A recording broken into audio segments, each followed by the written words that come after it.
মাই ভারত পোর্টালে কিভাবে সিভি তৈরি করতে হবে সেই সম্পর্কে এই ভিডিও। আমরা জানি 2023 সালে মাই ভারত পোর্টাল চালু করে ভারত সরকার। সেখানে আমাদের দেশের বর্তমানের যুব সম্প্রদায় তারা এখন শিক্ষাক্ষেত্রে যুক্ত থাকুক বা না থাকুক, সকলের নাম নথিভুক্ত করতে বলা হয়েছিল। এবছর সরকার জানিয়েছে যারা রেজিস্টার্ড ভলান্টিয়ার অর্থাৎ যারা নাম নথিভুক্ত করেছে তাদেরকে এই পোর্টালে সিভি তৈরি করে সেভ করতে হবে। কেন করতে হবে? বলা হচ্ছে যে সমস্ত government agency, NGO, business association my Bharat পোর্টালের সঙ্গে যুক্ত, আগামী দিনে তারা তাদের নিজস্ব ক্ষেত্রে যেসব সুযোগ সুবিধা আনছে তাতে যুবকদেরকে নিযুক্ত করবে এই সিভি দেখে। সুতরাং বিষয়টা খুবই জরুরি, তাই দেরি না করে তাড়াতাড়ি যেটা করা দরকার সেটা হলো এই সিভিটা রেডি করে সেভ করে ফেলা। বিষয়টা খুবই সোজা, তবু আমি সহজ করে বাংলায় স্টেপ বাই স্টেপ বলে দিচ্ছি কিভাবে করতে হবে। যেহেতু অধিকাংশ ছাত্রছাত্রী মোবাইল থেকে কাজটি করবে, তাই আমি মোবাইল থেকে দেখাচ্ছি যে কিভাবে কি করতে হবে।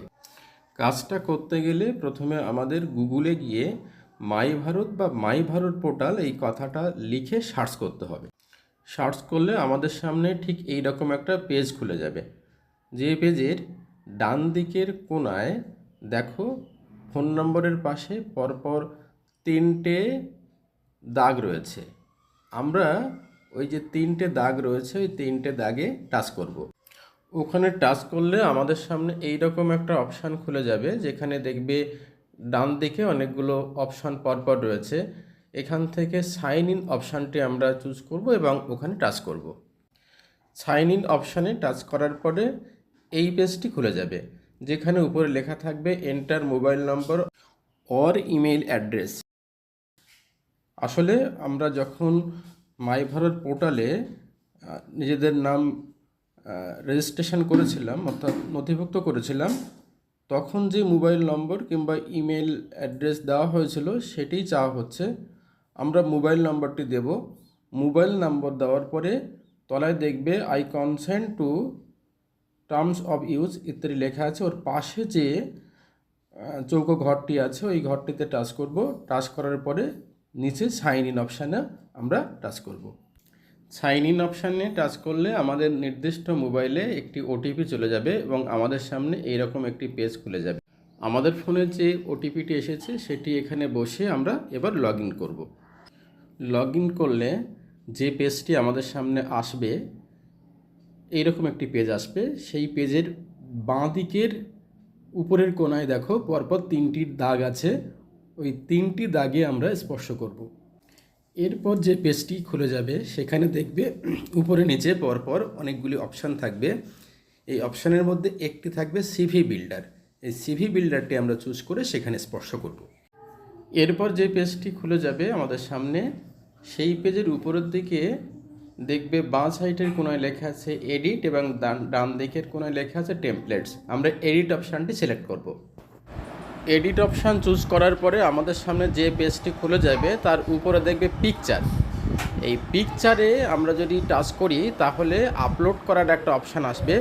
এখানে আগে থাকতে একটা ছবি তোমাদের মোবাইলে রাখবে, গ্যালারিতে বা কোথাও সেভ করে রাখবে, সেখান থেকে ছবি নিয়ে এখানে আপলোড করতে হবে। তবে প্রথমবার আপলোড করতে যদি না পারো দরকার নেই, সমস্ত কিছু কাজ করার পরে দ্বিতীয়বার যখন এডিট করবে তখন এটাকে আপলোড করতে পারবে। সেই এডিট কিভাবে করতে হবে আমি বলে দেব। এরপর পরপর কতগুলো অপশান রয়েছে, যেমন full name, email, mobile address. এগুলো না আগে থাকতেই ফিল আপ করা রয়েছে, কারণ তোমরা যখন প্রথমবার রেজিস্ট্রেশন করেছিলে তখন এই কিছু ডেটা দিয়েই করেছিলে, ফলে বাই ডিফল্ট এগুলো রয়েছে। তোমাদের এখানে যেটা করতে হবে রিজিউমে টাইটেল, আর দেখো ফুল নেমের পরে রিজিউমে টাইটেল বলে একটা অপশান রয়েছে, সেখানে তোমাদের কিছু লিখতে হবে। এখন এই রিজিউমে টাইটেলটা কি? রিজিউমে টাইটেল হচ্ছে তুমি যে বিষয়ে দক্ষ সেই বিষয়ে একটা বাক্যের মধ্যে বা একটা সেন্টেন্সের মধ্যে বা একটা লাইনের মধ্যে সেটা লিখে ফেলা। সাপোজ কোনো একজন হার্ট স্পেশালিস্ট, তিনি লিখতে পারেন যে হার্ট স্পেশালিস্ট, তারপর তার ডিগ্রি লিখতে পারেন গোল্ড মেডেলিস্ট, 10 ইয়ার এক্সপিরিয়েন্স, ইত্যাদি। সহজ কথায় নামের পাশে যে ডিগ্রি, অভিজ্ঞতা ইত্যাদি লেখা থাকে সেটাই হচ্ছে রেজিউমে টাইটেল। এটা দেখেই আমরা আমাদের কাজের জন্য কি উপযুক্ত সেটা নির্ধারণ করি। সাপোজ তুমি কোনো ডাক্তারখানায় গেছো, তুমি কোন ডাক্তারকে দেখাবে সেটাই রেজিউমে টাইটেল দেখেই কিন্তু তুমি সিলেক্ট করো কোন ডাক্তারকে দেখাবে। এই রকম এখানে তোমরাও লিখবে, যে ক্ষেত্রে তোমরা দক্ষ সেটাই লিখবে। যদি প্রথমবার না লিখতে পারো রেখে দেবে, পরে ভেবেচিন্তে লিখবে। এডিট বারবারই করা যায়। এরপরে লেখা আছে ওয়ার্ক সামারি। তোমরা যে রেজিউমে টাইটেল লিখলে সেই বিভাগে মানে সেই ব্যাপারে তোমরা কোথাও কোনো কাজকর্ম করেছো কি না তার একটা সামারি এখানে লিখতে হবে। এখানে বলে রাখি, কারো যদি রেজিউমে টাইটেল না থাকে তাহলে নীল লিখে দেবে, ওয়ার্ক সামারি না থাকে তাহলে এখানে নীল লিখে দেবে। এই ওয়ার্ক সামারির আন্ডারে যা যা চাইবে স্ক্রল করে পরপর নিচে আছে সেগুলো ফিল আপ করবে। ফিল আপ করার পরে তলায় দেখবে অ্যাড বলে একটা অপশান আছে, অ্যাড অপশানে তোমরা টাচ করবে। এটা হয়ে গেল, ব্যাস। এবার তার তলায় দেখবে সোশ্যাল প্রোফাইল, মানে আমাদের আর পেজ উল্টানোর দরকার নেই, একই পেজে পরপর চলে আসবে সোশ্যাল প্রোফাইল চলে আসবে। আমরা সোশ্যাল প্রোফাইলে চলে যাব। এখানে গিয়ে আমরা টাচ করব অ্যাড সোশ্যাল প্রোফাইল। টাচ করলে দেখবে সেখানে আসবে সিলেক্ট প্রোফাইল। পরপর অনেকগুলো সোশ্যাল সাইটের নাম চলে আসবে, ফেসবুক, টুইটার ইত্যাদি ইত্যাদি। তোমাদের যে সোশ্যাল প্রোফাইল আছে তোমরা সেটা সিলেক্ট করবে। আমরা যেমন ফেসবুকটা সিলেক্ট করেছি। এরপরে দেখো ইউজার নেম লেখা আছে, এখানে ইউজার নেমটা লিখতে হবে এবং তারপরে যা যা অপশান আছে সেগুলো আমরা লিখব। লেখার পরে তলায় আছে অ্যাড বলে একটা অপশান, সেই অ্যাড অপশানটা ক্লিক করব বা সেখানে টাচ করব। এরপরে তলায় চলে আসলে দেখবে লেখা আছে অ্যাড এক্সপিরিয়েন্স। আসলে কর্পোরেট দুনিয়ায় কাজের ক্ষেত্রে এক্সপিরিয়েন্স খুব কার্যকরী ভূমিকা পালন করে। যদি তোমরা কোনো জায়গায় কাজ করে থাকো তো তার সেই এক্সপিরিয়েন্স সেখানে দিতে হবে এবং আর যা যা চাইবে সে সব কিছু দিয়ে তোমরা তলায় আবার সেই অ্যাড অপশানে ক্লিক করবে। এখানে দেখো কোম্পানির নাম, পজিশন এইসব চাওয়া হচ্ছে। যদি তোমাদের থাকে লিখবে, না থাকলে নীল লিখবে। এরপরে আসবে অ্যাড অ্যাওয়ার্ড। তোমরা কোনো পুরস্কার পেয়েছো কি না, পেলে সেই পুরস্কারের নাম, কে পুরস্কারটা দিচ্ছে, কোন ডেটে দিচ্ছে এবং পুরস্কার সম্পর্কে দু চার কথা লিখতে হবে। লিখে তলায় আবারও দেখবে অ্যাড বলে অপশান আছে, সেই অ্যাড অপশানে ক্লিক করবে। এরপরে তলায় আছে দেখবে সার্টিফিকেশানস। তোমরা অলরেডি মাই ভারত পোর্টালে রেজিস্ট্রেশন করেছো, ফলে তোমাদের মাই ভারত সার্টিফিকেট রয়েছে। এরপরে আরও যদি অন্য কোনো সার্টিফিকেট থাকে তো সেই সার্টিফিকেটটার নাম তোমরা এখানে দিয়ে দেবে। এরপরে দেখবে লেখা আছে এরিয়া অফ ইন্টারেস্ট। তোমাদের আগ্রহের যে বিষয় বা আগ্রহের যে জায়গা সেটা এখানে উল্লেখ করতে হবে এবং এক্ষেত্রে ওরা কিছু তালিকা দিয়ে দেবে, সেই তালিকা থেকেই তোমাকে সিলেক্ট করে নিতে হবে। এইভাবে সব কিছু যখন হয়ে যাবে তখন দেখবে উপরে ডান দিকের কোণায় প্রিভিউ বলে একটা অপশান এসেছে, ওই প্রিভিউ অপশানে তোমাদেরকে টাচ করতে হবে। এই প্রিভিউ অপশানে টাচ করলে এইরকম একটা পেজ খুলে যাবে, অর্থাৎ তোমরা যা যা এত সময় ধরে ফিল আপ করেছো সেটাই এই পুরোটাই এবার একসঙ্গে তোমাদেরকে দেখানো হলো। এই যে পেজটা খুললো, এই পেজের দেখবে উপরে বাম দিকে রয়েছে এডিট এবং ডান দিকে রয়েছে টেমপ্লেটস। অর্থাৎ তোমরা এই প্রিভিউ দেখে যদি মনে করো যে কোনো একটা জায়গায় তোমাদের সংশোধন করার প্রয়োজন আছে তাহলে এডিট অপশানে হাত দেবে, আর যদি মনে হয় যে তোমাদের এডিট করার প্রয়োজন নেই তাহলে টেমপ্লেট অপশানে হাত দেবে। টেমপ্লেটস অংশে টাচ করলে এইরকম কিছু টেমপ্লেটসের নমুনা তোমাদের সামনে আসবে, তোমরা স্ক্রল করে উপর নিচে দেখে নিতে পারবে। এর মধ্যে যেটা পছন্দ সেটা তোমরা সিলেক্ট করবে। সিলেক্ট করা মানে তোমার যে ডেটা তুমি যা সাজিয়েছো মানে দিয়েছো সেই ডেটাগুলো এই ফরম্যাটে সামনে চলে আসবে।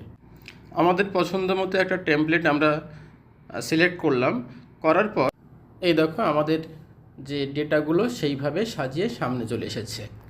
এই পেজটার উপরের দিকে লেখা আছে এডিট টেমপ্লেটস, অর্থাৎ আমরা এডিট করতে চাইলে আবার এডিট করতে পারি। যদি টেমপ্লেট চেঞ্জ করতে চাই তাহলে টেমপ্লেটসকে গিয়ে আবার নতুন টেমপ্লেটস দিতে পারি। যদি এসব করতে না চাই, যদি আমাদের এটা পছন্দ হয়ে যায় তাহলে আমরা এটাকে সেভ করব এবং পিডিএফ ডাউনলোড করে নেব।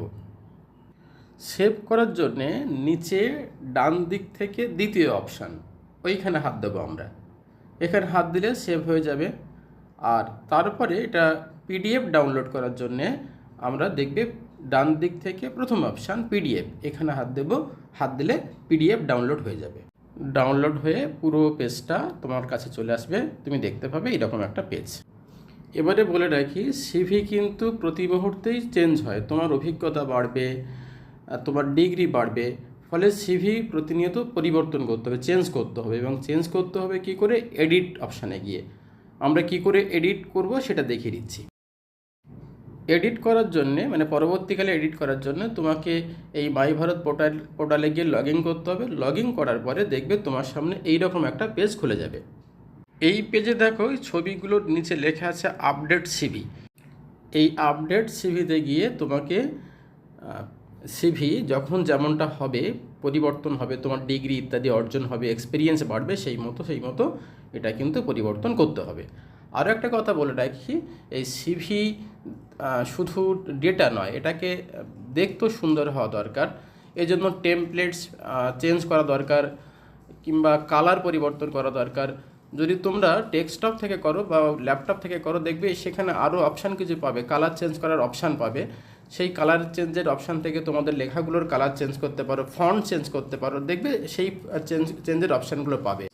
এই অপশানগুলো কাজে লাগিয়ে তোমাদের যে সিভি, তার টেমপ্লেটস, কালার, ফন্ট ইত্যাদি পরিবর্তন করে প্রতিনিয়ত তোমাদের যে সিভি সেটাকে আপগ্রেড করবে, যাতে এটা আকর্ষণীয় হয়ে ওঠে এবং সহজে চোখে পড়ে। সহজে চোখে পড়া এবং আকর্ষণীয় করে তোলাটাও কিন্তু সিভি তৈরি করার একটা বিশেষ দিক, এটাকে তোমাদের মাথায় রাখতে হবে। এই সিভি যত আকর্ষণীয় হবে তত এর ডিমান্ড বাড়বে বাজারে। এই ছিল আজকের ভিডিওর আলোচ্য বিষয়। আশা করি সকলে বুঝতে পেরেছো এবং এই মতো তোমরা তোমাদের সিভিটা তৈরি করবে। সকলের ভালো হোক, ভালো থেকো সকলে, ধন্যবাদ।